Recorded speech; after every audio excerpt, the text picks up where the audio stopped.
James clear की किताब atomic habits का जो मेन आइडिया है ना, वो बहुत ही पावरफुल है कि कैसे छोटे छोटे, मतलब इतने छोटे कि नजर भी ना आए, वो बदलाव किसी की पूरी जिंदगी को पूरी तरह से बदल सकते हैं।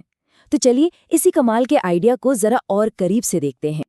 अब ये कहानी शुरू होती है एक बहुत ही, कह सकते हैं, भयानक पल से।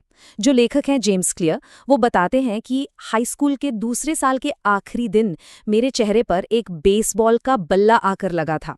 और सुनिए, ये कोई मामूली चोट नहीं थी। ये एक ऐसी घटना थी जिसने उनकी जिंदगी का पूरा रुख ही बदल कर रख दिया। चोट बहुत ज्यादा गंभीर थी। मतलब उनकी खोपड़ी में एक नहीं कई फ्रैक्चर हुए, आंखों के सॉकेट तक टूट गए और दिमाग में सूजन इतनी बढ़ गई थी कि उन्हें मेडिकली इंड्यूस्ड कोमा में रखना पड़ा। जरा सोचिए, ये एक ऐसी चुनौती थी जिससे उभरना लगभग नामुमकिन सा लग रहा था। लेकिन जिंदगी में जो असल मोड़ आया वो था कॉलेज में। अपनी रिकवरी के दौरान ही उन्होंने छोटी छोटी आदतों की एक, कह सकते हैं, हैरान कर देने वाली ताकत को पहचाना। शुरुआत कहाँ से की? बस अपना कमरा साफ सुथरा रखने जैसी एक मामूली सी आदत से। और कमाल देखे, धीरे धीरे इसी छोटी सी चीज ने उन्हें अपनी जिंदगी पर कंट्रोल और खोया हुआ कॉन्फिडेंस वापस दिलाया। और लेखक की यही कहानी हमें उनके पहले और सबसे जरूरी सिद्धांत तक ले जाती है, और वो है 1% की शक्ति।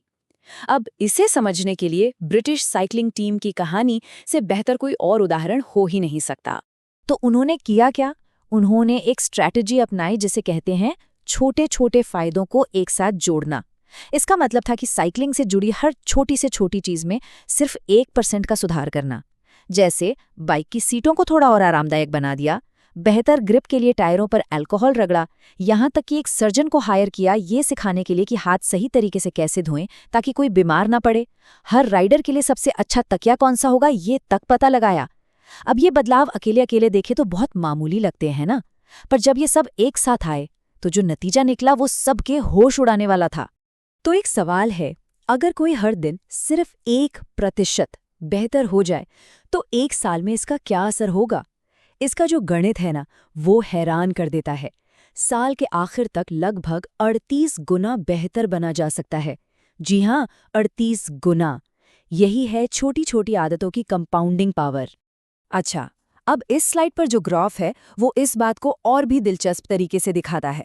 ये बताता है कि समय के साथ छोटी आदतें कैसे कई गुना बढ़ जाती हैं। देखिए, रोज 1% बेहतर होने का मतलब है कि ग्रोथ तेजी से ऊपर जाएगी। वहीं रोज 1% खराब होने का मतलब है कि सब कुछ लगभग शून्य पर आ जाएगा। एक बात साफ है, असली तरक्की कभी भी एक सीधी लाइन में नहीं होती। और पता है, यही वजह है कि नई आदतें बनाना इतना मुश्किल लगता है। हम सब अक्सर इस निराशा की घाटी में जाकर फंस जाते हैं। मतलब हम मेहनत तो करते हैं पर नतीजे तुरंत नहीं दिखते और फिर हम हार मान लेते हैं। लेकिन सच तो ये है कि हमारी मेहनत बेकार नहीं जा रही होती, वो अंदर ही अंदर जमा हो रही होती है। इसे ना एक पत्थर तोड़ने वाले के उदाहरण से बहुत अच्छे से समझा जा सकता है। सोचिए, वो एक चट्टान पर 100 बार हथौड़ा मारता है और कुछ नहीं होता, एक खरोंच तक नहीं आती। पर जैसे ही वो 101वीं चोट मारता है, चट्टान 2 टुकड़ों में टूट जाती है। और हम सब जानते हैं कि ये सिर्फ उस आखिरी चोट से नहीं हुआ, बल्कि उससे पहले की गई हर एक चोट के असर से हुआ। और यही बात हमें इस किताब के दूसरे सबसे बड़े आइडिया पर लाती है। लक्ष्यों को भूल जाइए, सिस्टम बनाने पर ध्यान दीजिए। तो आखिर लक्ष्य और सिस्टम में फर्क क्या है? देखिए, लक्ष्य वो नतीजा है जो कोई पाना चाहता है, मान लीजिए एक चैंपियनशिप जीतना। वहीं सिस्टम वो प्रोसेस है जो उस नतीजे तक ले जाता है, जैसे कि हर दिन प्रैक्टिस करना। तो लक्ष्य दिशा तय करने के लिए तो ठीक है, लेकिन असली प्रगति तो सिस्टम से ही होती है। तो सबसे जरूरी बात जो जेम्स क्लियर कहते हैं वो ये है कि आप अपने लक्ष्यों के स्तर तक नहीं उठते, आप अपने सिस्टम के स्तर तक गिरते हैं। मतलब आखिर में आपका सिस्टम ही आपकी सफलता या असफलता तय करता है, सिर्फ आपका लक्ष्य नहीं। और अब हम आते हैं बदलाव की सबसे गहरे, सबसे पावरफुल लेवल पर, और वो है अपनी पहचान बदलना। जरा इस डायग्राम को देखिए। व्यवहार बदलने के 3 लेयर्स होते हैं। सबसे बाहर है परिणाम, मतलब हमारे एक्शन से हमें क्या मिला। उसके अंदर है प्रक्रिया, यानी हम करते क्या हैं।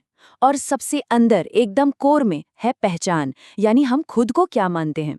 और जो सच्चा और टिकने वाला बदलाव होता है ना, वो हमेशा अंदर से बाहर की ओर होता है।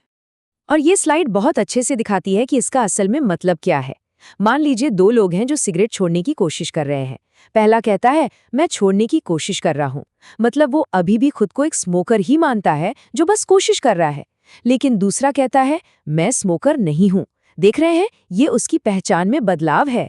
ये सुनने में छोटा सा फर्क लग सकता है, पर यह बहुत ही गहरा है। बिल्कुल, इसलिए असली लक्ष्य मैराथन दौड़ना नहीं है। असली लक्ष्य एक रनर बनना है। असली लक्ष्य एक किताब लिखना नहीं है। असली लक्ष्य एक लेखक बनना है।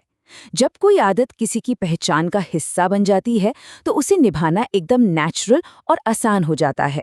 तो चलिए इन सभी आइडियाज को एक साथ जोड़ते हैं और ये समझते हैं कि हमारी आदतें हमारे आने वाले कल को कैसे बनाती हैं। तो इस पूरी बातचीत से 3 सबसे बड़ी बातें निकल कर आती हैं। पहली, छोटे छोटे 1% सुधार जब वो जुड़ते हैं तो कमाल के नतीजे देते हैं। दूसरी, अपना फोकस सिर्फ लक्ष्यों पर नहीं बल्कि उनको पाने के लिए सिस्टम बनाने पर रखना चाहिए। और तीसरी और सबसे जरूरी, जो सबसे टिकाऊ बदलाव होता है वो पहचान के लेवल पर शुरू होता है। और आखिर में ये एक सवाल है जो हम सबको सोचना चाहिए। हम सबके जो रोज के छोटे छोटे चुनाव हैं, वो हमारा एक भविष्य बना रहे हैं। तो क्या ये वो भविष्य है जो हम सच में चाहते हैं? क्योंकि दिन के आखिर में हमारी आदतें ही ये तय करती हैं कि हम कौन बनेंगे।